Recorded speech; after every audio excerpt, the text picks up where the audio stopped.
Nobody knows about them jailhouse blues. Nobody knows about them like me.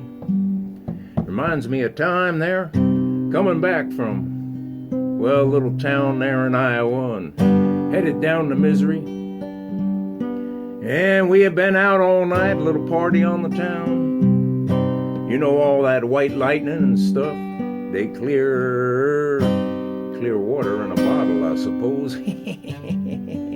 Well, I was young and naive and didn't know no better. I wasn't driving anyway, and we got pulled over by the police. And well, just before that happened, we picked up a couple there. A young fella and a young girl. There was a hitchhiking, and they climbed in the back seat of the old Buick, and off down the road we went, and before we knew it, there was them there sirens, and well, we got pulled over, and the officer in one of them big Texas-like hats, you know, like the Canadian Rangers wear, well, he told me to get out of the car. Accused me of littering, and I said, "Why, sir, you're officer. No disrespect, but I wasn't littering." And that kind of reminds me of somebody there.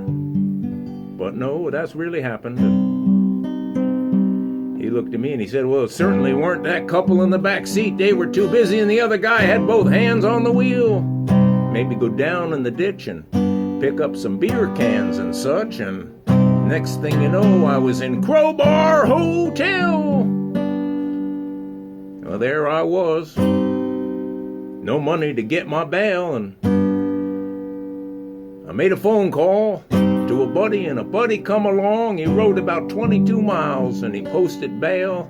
I went before the judge, and that was the middle of the night, like 3:30 in the morning. Boy, they must have been hungry for money, and I told the judge the story. I said, "Really, Judge, I'm innocent. I didn't do nothing. I might be a little bit, hip-a-cupping, but heck, I don't want to be in that jail cell without my boots and without my shoelaces and without no toilet seat and such."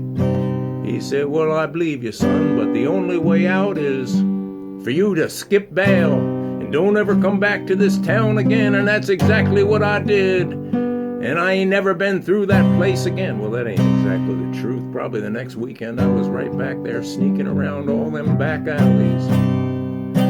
Nifty 91.50 WRPI. Whoa, whoa, whoa, whoa, whoa, whoa, whoa, whoa, Troy.